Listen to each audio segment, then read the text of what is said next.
శనివారం బీఆర్ఎస్ పార్టీకి చెందిన 6 కౌన్సిలర్లు బీఆర్ఎస్ పార్టీకి ప్రాథమిక సభ్యత్వానికి రాజీనామా చేశారు. వారిలో 7వ వార్డుకు చెంది రేణుక, 17వ వార్డు పద్మ, 10వ వార్డు భారతి, 33వ వార్డులో రజని, 38వ వార్డు లావణ్య, 21వ వార్డు గంగాసాగర్ తదితరులు ఉన్నారు. ప్రెస్ వాళ్ళకి అందరికీ నాకు నమస్కారం. అలాగే మా తోటి కౌన్సిలర్స్కి అందరికీ బీఆర్ఎస్ పార్టీకి రాజీనామా చేయడం జరుగుతుంది. అది ఎందుకు అని అంటే ప్రతి ఒక్కరికి తెలిసిన విషయమే. మేము గత 17 సంవత్సరాల నుంచి పార్టీలో ఉన్నాము. కానీ ఏ రోజైనా మమ్మల్ని గుర్తించాలని లేదు. సరేలే ఏదో ఒకటి రోజు వస్తాయి కదా అని అనుకున్నాము, కానీ కాలేదు. అది మొన్నటికి మొన్న మేము మున్సిపల్ చైర్మన్ చేసిన వాళ్ళకు కూడా మేము సపోర్ట్ చేసినందుకు మమ్మల్ని సస్పెండ్ చేయడం జరిగింది. ఎన్ని రోజులైనా కానీ ఏ పార్టీకి ఇప్పటికీ మేము వెళ్ళలేము. ఇకనైనా మమ్మల్ని గుర్తిస్తారు కావచ్చు, రమ్మంటారు కావచ్చు అని అనుకున్నాం. కానీ ఈ రోజు వరకు ఎమ్మెల్యే సంజయ్ కానీ ఎవరు రమ్మలే మమ్మల్ని. సర్లే చూద్దామని అనుకున్నాం, కానీ ఇప్పటికీ మేము వేరే పార్టీకి వెళ్ళలేము. పార్టీ గురించి కూడా చాలా మేము కష్టపడ్డాము, ప్రతి ఒక్క కౌన్సిలర్స్ కూడా. ఈ రాజీనామా చేయడం అంటే చాలా బాధగా ఉంది మాకు కూడా, కానీ చేయవలసి వస్తుంది. మాకు అది కూడా కొన్ని కారణాల వల్లనే అది మేము పార్టీకి ఎందుకు రాజీనామా చేయాల్సి వస్తుందంటే, మేము ఎటువంటి తప్పులు కూడా పార్టీలో చేయలేదు. ప్రజలకు విషయంలో అయినాను, ఎమ్మెల్యే గారికి అయినాను మేము ఎంతో సేవ చేసినాము పార్టీలో ఉంటూ కూడా.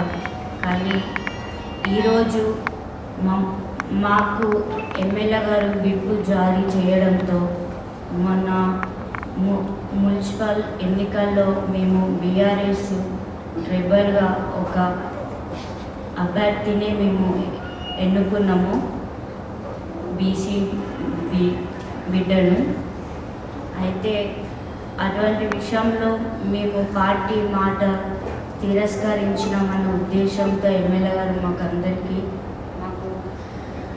6 విప్పి జారీ చేశారు, విప్పు పార్టీ నుంచి. కానీ మేము పార్టీలో కొన్ని సంవత్సరాల నుంచి వెళ్ళి తెలంగాణ ఉద్యమంలో కూడా మేము ఎంతో పాల్గొని కొట్లాడి సాధించుకున్న తెలంగాణ పార్టీ నుంచి వెళ్ళి ఇవాళ కేసీఆర్ గారు కూడా ప్రజల ఎన్నో మంచి పనులు చేసి రాజకీయంలో అంటే ఇక్కడ జగిత్యాల జిల్లాలో బీఆర్ఎస్ పార్టీ ఇంతగా బలంగా అవ్వడానికి కారణం మేము కార్యకర్త ఉన్నప్పుడైనాను, అధికారంలోకి వచ్చినప్పుడైనాను, అంటే కార్యకర్త ఉన్నప్పుడైనాను బీఆర్ఎస్ జెండా పట్టుకొని పోరాడి తెచ్చుకున్న తెలంగాణలో నుంచి ఇవాళ ఆ పార్టీలో నుంచి మాకు విప్పు జారీ చేయడంతో పార్టీ నుంచి పార్టీకి రాజీనామా చేస్తూ వస్తున్నాము.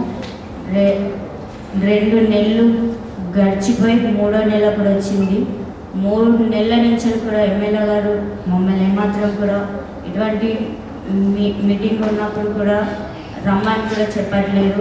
మెజారిటీ ఇచ్చిన సార్ నా 7వ వార్డు నుంచి నేను నా ఎమ్మటున్న 7వ వార్డు ప్రజలు అందరం కలిసి ఇంటింటికి ఒక 10-15 సార్లు వాళ్ళని నేను టచ్ చేసుకుంటూ కారు గుర్తు కోటేయండి అమ్మ, ఎమ్మెల్యే గారిని సంజయ్ సార్ని గెలిపించండి నేను వెళ్ళిన ప్రత్యేకంగా. నా వార్డులో ఎటువంటి పార్టీ గుర్తు నాయకులు కూడా వేరే పార్టీ వాళ్ళు కూడా వచ్చి కూడా ఓటు కూడా అడగలేరు. ఎందుకంటే 7వ వార్డు అంటే బీఆర్ఎస్కి మాత్రమే సపోర్ట్ ఉన్న వార్డు, బలంగా ఉన్న కౌన్సిలర్ అని 7వ వార్డు ప్రజలందరూ నా వెంట ఉండి నేను ప్రచారం చేస్తే వాళ్ళందరూ మీకు ఓటేసినారు. ఇవాళ వాళ్ళకే నేను ఏమని చెప్పుకోవాలి, కానీ మీరు మాత్రం మంచిగా చేసినారు. కానీ వ్యక్తిగతంగా ఎంత నష్టపరిచినారో అది మీకు తెలుసు.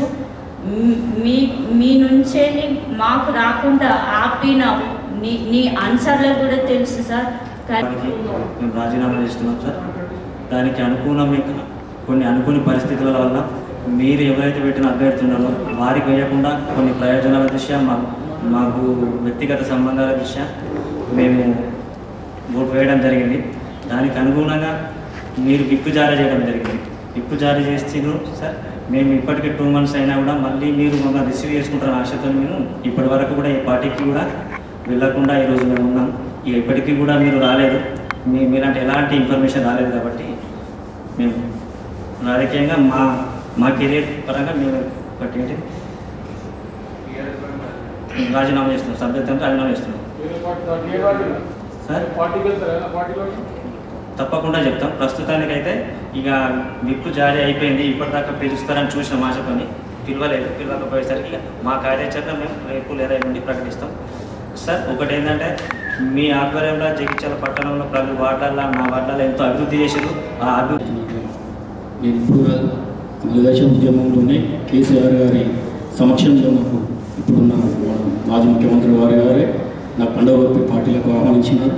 అప్పటి నుంచి పార్టీ కోసం అహర్నిశలు ఎండనక వాననక పార్టీ కోసం కష్టపడ్డా.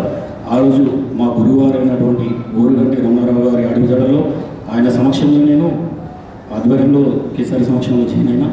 అప్పుడు మేము పార్టీలో పనిచేస్తున్నప్పుడు ఇక్కడ కార్యకర్తలు కూడా లేరు. అటువంటి సమయంలో మేము పార్టీని బలోపేతం చేసి అన్ని చేసిన నాయకులు కూడా ఈరోజు కొన్ని సందర్భాలలో పార్టీలో ఎటువంటి అవకాశాలు రాక ఇంకా నమ్మకంతోనే పార్టీలో కొనసాగుతున్నారు. మాలాంటి వాళ్ళకు మా గురువు గారి ద్వారా నాకు మొదటిసారి చివరి రోజు ఉందనగా నాకు బీఫామ్ ఇచ్చారు. అప్పుడు ఆయన లేకపోతే నేను అప్పుడు పార్టీ కౌన్సిలర్ కూడా కాకపోతుంది. ఆ తర్వాత మళ్ళీ 2014లో సంజయ్ కుమార్ గారు 2014 అయిపోయిన తర్వాత 1920లో కూడా సంజయ్ కుమార్ గారు మళ్ళీ నాకు బీఫామ్ ఇచ్చారు. ఇచ్చిన తర్వాత కూడా నేను మళ్ళీ కౌన్సిలర్ అయినా. కౌన్సిలర్ అయిన తర్వాత కూడా పార్టీ కోసం ఎమ్మెల్యే గారి కోసం కూడా 2 దఫాలు 3 దఫాలు మేము కష్టపడి పనిచేసినాం. ప్రజల కోసం పనిచేసినాం, పార్టీ కోసం పనిచేసినాం. ఏ రోజు కూడా మాకు పార్టీలో కొంతమంది నాయకుల వల్ల చాలా ఇబ్బందులు కలిగినాయి. అయినా కానీ మేము భరించుకుంటూ ఇప్పటిదాకా పార్టీ కోసం, మన ఎమ్మెల్యే గారి కోసం, సంజయ్ సార్ కోసం చాలా కష్టపడ్డాం.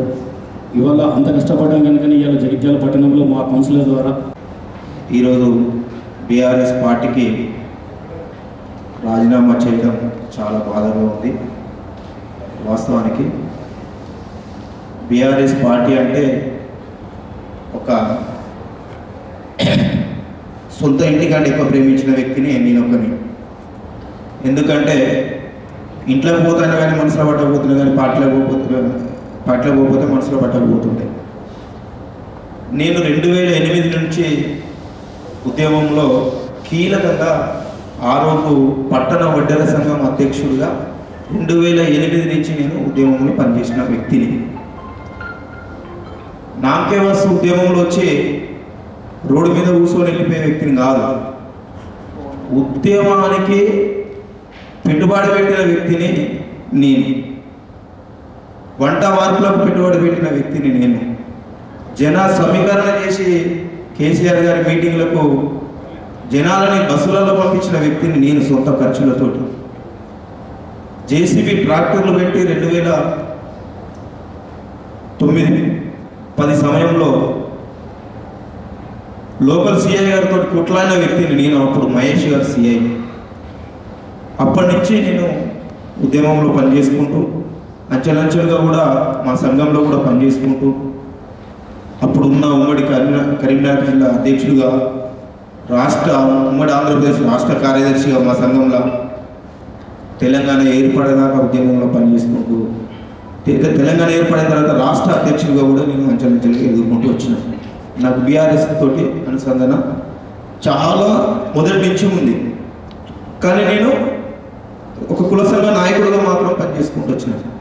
2017లో కవితక్క గారు నాకు 2015 నుంచి కవితక్క గారు ఎంపీగా ఉన్నప్పుడు 14లో ఎంపీ అయిన తర్వాత 2015 నుంచి 2 సంవత్సరాలను పార్టీ చేరమని కవితక్క నాకు వాళ్ళ అనుచరులతో నాకు పిలుపునిచ్చిన. కానీ నేను పార్టీ రాష్ట్ర అధ్యక్షుడిగానే పనిచేసుకుంటూ వచ్చినాను.